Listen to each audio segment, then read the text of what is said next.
Olá pessoal, sejam muito bem-vindos ao nosso canal. No vídeo de hoje nós queremos falar sobre a importância da humildade. Quais são os exemplos bíblicos que nós temos? Como que a gente pode aplicar esses ensinamentos contidos na Bíblia no nosso dia a dia? Então, se você quer saber um pouquinho mais sobre esse assunto, vem com a gente que nós temos muita conversa aqui para falar com vocês. Então, primeira coisa, o que é humildade? Deise, procura aqui pra gente no Google o que o Aurélio... Será que existe, né? Hoje nem mais existe o Aurélio. Ninguém vai entender a Dicionário, referência. né, gente? O que é humildade de acordo com o dicionário brasileiro? Olha só, de acordo aqui, fala que é a qualidade de quem age com simplicidade, uma característica das pessoas que sabem assumir as suas responsabilidades sem arrogância, prepotência ou soberba. Interessante, né? Barbaridade é muita coisa. Bem, essa é a definição do que o dicionário nos diz. Mas quando a gente traz essa palavra humildade para o contexto religioso, eu entendo que quando a pessoa é humilde, é uma pessoa que ela nega-se a si mesma. Ela entende que tem um Deus que governa e que as atitudes dela, elas estão agora não tomadas mais por esse indivíduo, mas Deus tem um rol de orientações, de situações que essa pessoa ela deve seguir para que ela entenda que não é mais ela. Existe um Deus ali e que faz questão que ele seja mostrado para as outras pessoas. Então, que essa pessoa deve se diminuir a tal ponto para que as obras, os atos de Deus apareçam ali. O convite de Jesus, ele passa justamente por essa humilhação que a Mônica falou, né? Quem quiser vir após mim, ou seja, quer vir? Muito bem, está sendo convidado. Aceitou o convite? Negue-se a si mesmo. Exatamente. Então, gente, isso aí, essa parte de negar-se a si mesmo, passa por muita coisa. Passa pelo ego, por não sei o que, não sei o que, não sei o que. E passa pelo nosso orgulho também. Porque qual que é a nossa vontade? Chegar no fim lá da carreira. Falar assim, fui eu consegui, eu fiz, eu aconteci. Mas, na verdade, o cristão, ele consegue todas as coisas e ele faz tais coisas pelos méritos de Cristo. Então, no final, ele glorifica a quem? Ele glorifica a Deus. Se a pessoa tem dificuldade de dar essa glória para Deus, talvez ela não seja uma pessoa humilde. Então, se a gente pode falar de um grande exemplo de humildade, a gente estaria aqui falando do maior de todos, que seria de Jesus Cristo. Exato. E a gente encontra até uma citação bíblica que diz exatamente isso que nós estamos falando, que está lá em Filipenses, no capítulo 2, do verso 5 ao 8, que diz assim: de sorte que haja em vós o mesmo sentimento que houve também em Cristo Jesus, que, sendo em forma de Deus, não teve por usurpação ser igual a Deus. Olha só, ele tinha toda... o crédito, né? Ele podia, tinha autoridade para isso. Exatamente, ele podia chegar aqui, ó, vocês estão sabendo que eu sou filho de Deus, então o negócio é assim, vai ser assim, assim, assim, assim, assim. Vocês vão fazer tudo desse jeito. O que ele fez? Não, ele foi o servo, né, de todos nós. Se eu não me engano, no livro de Marcos, ele vai apresentar Jesus, o Evangelho de Marcos, ele vai apresentar Jesus como servo. Então, tudo que você vê no Evangelho de Marcos é apresentando ele realmente como um servo, aquele que veio para servir, aquele que veio para ser o menor. Né? Exatamente. E a gente aprende também com todas as lições, com todas as atitudes de Cristo, a importância de nós nos servirmos. Que aquele que quiser ser o maior, que este seja o menor, que né? seja o menor. Então, assim, muitas vezes a gente quer tomar atitudes por nós mesmos, só que a palavra de Deus nos convida a refletir sobre esses atos de Jesus. Que ele, sendo Deus, ele não considerou ser igual a Deus. E nos ensinou que nós devemos partir do princípio de auxiliar e de ajudar outras pessoas, negando a nós mesmos. Acho que o maior exemplo que as pessoas talvez possam ter em mente ali desse servir de Jesus, porque a morte talvez elas não considerem ali nós como um grande serviço, às vezes as pessoas consideram até como obrigação. Mas o texto mais memorável ali seria ali Jesus lavando os pés dos seus discípulos, né? Porque ele foi ali e fez o trabalho realmente do servo, aquele que estava na casa, que deveria ser aquele que ia servir, que ia fazer aquela atividade. Então, gente, a gente tem assim, ó, o exemplo de Jesus Cristo, ele é fundamental para a nossa vida. Por isso que Paulo ele vai dizer assim, sede meus imitadores, assim como eu sou de Cristo. E Paulo não falava dele mesmo. Paulo estava apontando para Cristo a quem ele imitava. Então, assim, Se a gente olha para a vida de Cristo, a gente não corre o erro nenhum de errar. Até porque a gente tem que parar para pensar também que a gente vive numa sociedade onde a boa parte dela não são cristãos também. Sim. Então, a gente tem que ser a Bíblia que o outro vai ler. Então, se você se identifica como um cristão, é fundamental, essa palavra que ele acabou de falar, é fundamental que você trilhe os caminhos do Cristo, a quem você está representando. Então, se o outro não vê em você uma porta para entrar no Evangelho, como que ele vai conhecer a salvação por meio da sua vida? E tem muitas pessoas que, servindo a Deus, ela tem sido uma pedra de tropeço tão grande que tem sido um escândalo para o Evangelho. E a Bíblia, ela traz um alerta, gente, que é um alerta, assim, aqueles fortíssimo, que né? Eu escuto a sirene, assim, de tão poderosa que é essa mensagem, que fala assim, ó, é impossível que não venham os escândalos. Quer dizer que o escândalo vai acontecer de qualquer forma, né?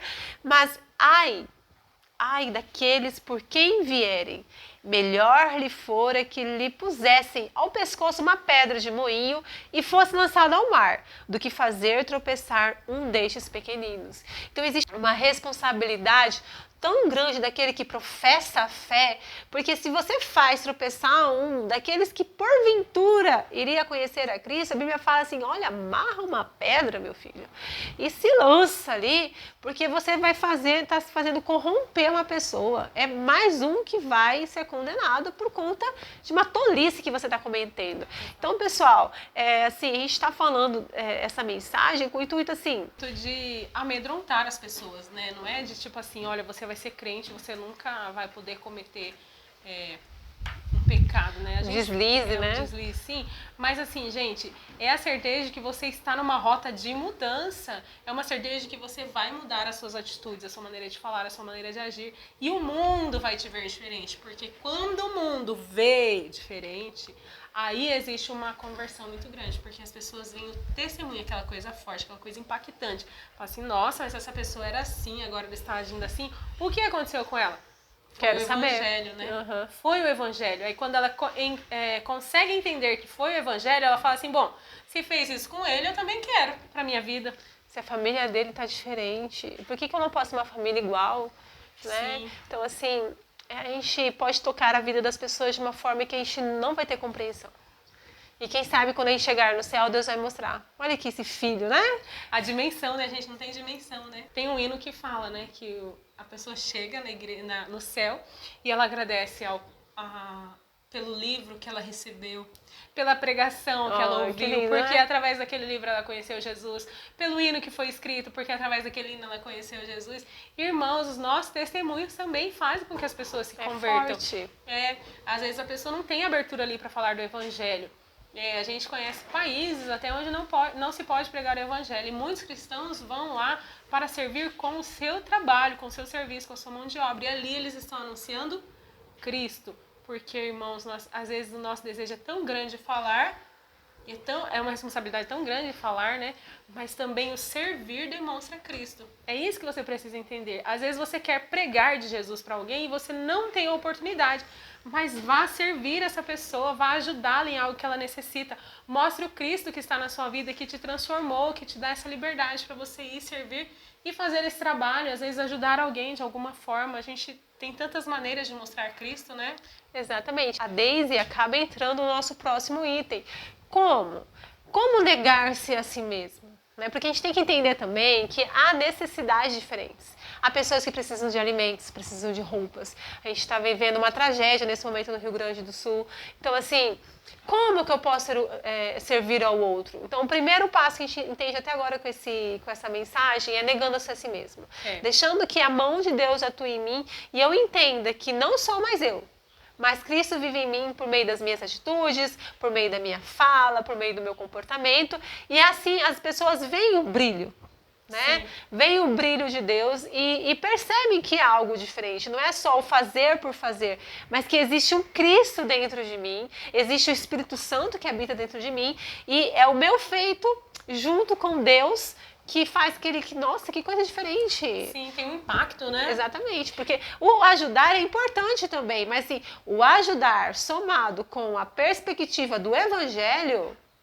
Porque não é a caridade pela caridade. Exatamente. Né? Não é a obra pela obra, mas é a obra de alguém que foi salvo, alguém que vai levar ali também uma esperança. E as pessoas conseguem diferenciar, assim, elas conseguem fazer essa distinção rapidamente. Então, essa é a nossa dica de servir ao outro. Então, nossa segunda dica de como você praticar a humildade é ser agradecido. E como que a gente pode fazer isso? Acho que é assim, a gente reconhecendo Deus, né, em todos os momentos da nossa vida. A gente olhar para aquilo que a gente já tem e a gente começa...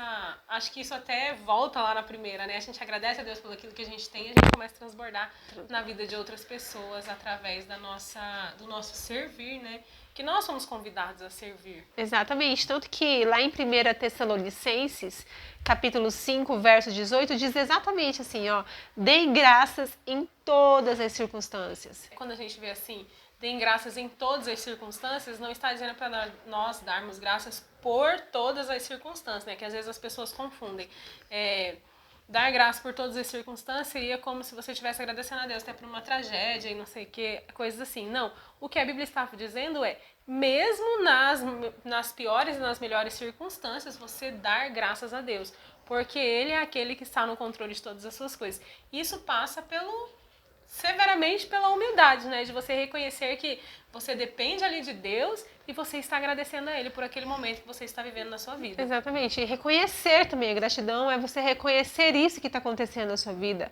As situações boas, entender até que no meio da situação ruim, ali tem um agir de Deus também. Sim. Em meio ao caos sempre tem alguma situação... Um alerta de Deus, né? De um resgate de Deus para nossa vida. Exatamente, tem um refúgio, tem um cuidado de Deus mesmo em meio ao caos. Sim. Independente de qual for, a gente tem, além do evangelho, né, da palavra de Deus, a gente tem o nosso próprio, como testemunho mesmo, né? A gente tem esse cuidado de Deus, então a gente tem que reconhecer isso, porque a gente não pode ficar preso a situação conflitante que a gente está passando. Acho que uma outra coisa que a gente pode citar, né, Mônica, é a questão de a pessoa aceitar muito bem as críticas, a pessoa receber as críticas. No livro de Provérbios vai falar que você corrige o tolo e ele vai se levantar contra você. Você vai tomar afronta sobre si. Mas se você repreende ao sábio, ele vai te amar, ele vai reconhecer. Então, quando você corrige o sábio, ele se torna mais sábio também, vai dizer a palavra de Deus. Então, o que é a posição de um sábio? Às vezes a gente pensa assim, quando você fala de um sábio, o que você pensa? Às vezes uma pessoa que alcançou assim um nível de entendimento, de discernimento maior, e talvez ela poderia estar numa posição de dizer assim, eu sou o sábio. Porém, quando o sábio ele é corrigido, ele realmente passa a refletir sobre aquilo que ele ouviu e ele absorve aquelas informações. E às vezes, se a gente não observar essa postura, uma pessoa humilde, ela precisa aprender a acatar também as correções, porque não é só uma questão de ser sábio, porque existem sábios que não são humildes.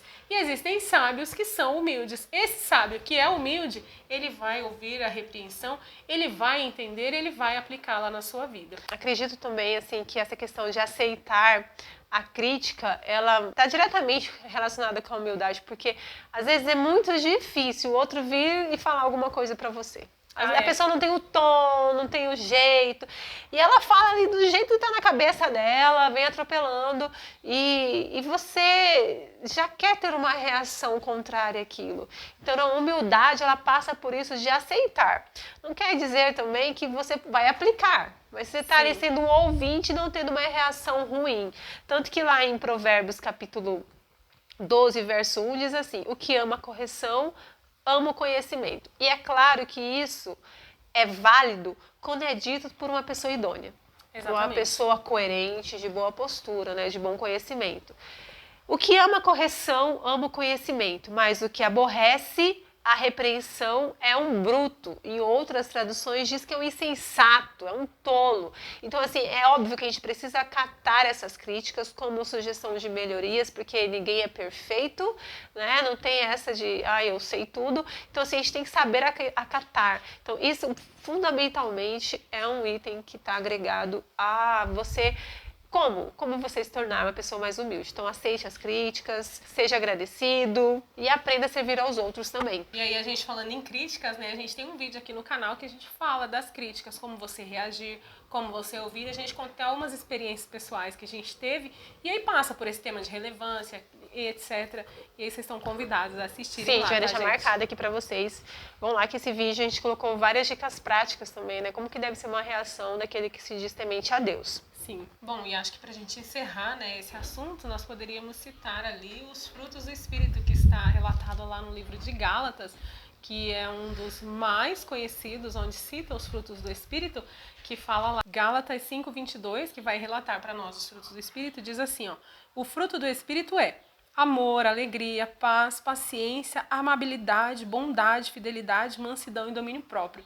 Então, assim, gente, aqui não está explicitamente escrito a palavra humildade, mas nós reconhecemos aqui muitas características daquele que é humilde. Domínio próprio, gente, domínio próprio é tudo, para você saber ouvir a crítica, tudo. A mansidão, às vezes para você responder uma pessoa humilde, é aquela que vai ter uma boa maneira de falar. A paz, a paciência, tudo isso Só é faz fundamental. parte ali. Amabilidade, bondade. Então, assim, gente, tudo passa pelo viés da palavra de Deus. Tudo que a gente está querendo trazer aqui para vocês está relacionado com as escrituras sagradas. Então, para que você possa aplicar na sua vida e todos reconheçam Cristo em você, que as pessoas vejam Cristo através da sua vida. Então, que você consiga levar adiante essa mensagem que nós trouxemos aqui, que outras pessoas possam reconhecer Cristo através da sua vida. Que bênção, né? Que não fique só na humildade pela humildade, como nós já falamos aqui nesse vídeo, Exatamente. mas que seja algo que vem de Cristo para a sua vida, porque esse vai ser o seu diferencial, você ser reconhecido como um cristão. Um testemunho. Um testemunho, realmente. Testemunho. Um verdadeiro testemunho. Aqueles que vão olhar e a Bíblia fala, olha só como que é interessante, né? A Bíblia fala que os discípulos foram chamados cristãos pela primeira vez lá em Antioquia. E a gente vai ver que cristãos é o quê? Pequenos cristos, porque eles reconheciam que ali estavam pessoas que se pareciam muito com Cristo. Então, acho que assim, nossa, a Bíblia é o nosso maior exemplo mesmo, não tem como fugir. Exatamente. E olha que gostoso, né? Porque hoje algumas palavras vão perdendo sentido. Então, naquele contexto, as pessoas olhavam assim, não, parecem tanto com Cristo que eu conheci, que fez milagre ali perto de casa. Então, esses aqui são os cristãos. Aquela música da... São chamados... da Débora Miranda. Antes eram chamados nazarenos, depois cristãos. Hoje não sabemos como chamá-los. Porque são tantos grupos diferentes, as pessoas não conseguem discernir mais. Então, ao longo do tempo foi se perdendo ali as características dos cristãos, né? E a gente convida, é um convite esse vídeo, para que você volte a essa raiz. E um desses frutos dessa raiz é a humildade. Então, nós te demos aqui vídeo que são extremamente aplicáveis, com dicas de como aplicar a humildade no nosso dia a dia, como viver essa questão da humildade e entendendo o nosso exemplo maior que de Cristo, né, que largando tudo, não usurpou ser igual a Deus. A gente convida para que você seja um mini Cristo, aí na sua casa, na sua família, com os seus amigos, vizinhança. No seu trabalho, né? Na sua faculdade, na sua escola. E, gente, é isso. É ser de Cristo e refletir a Cristo. É verdade. Então, pessoal, nós finalizamos por aqui. Que essa mensagem tenha impactado a sua vida, que fez sentido para você. Compartilha aí com o seu grupo de amigos. Se você não é inscrito, vai ali, se inscreve aqui no canal, deixa sua mensagem, faz o kit completo. A gente vai ficar muito feliz com a sua presença por aqui. E é isso. A gente se encontra no nosso próximo vídeo, né, Deise? É isso mesmo. Até lá. Tchau, tchau. Tchau, tchau.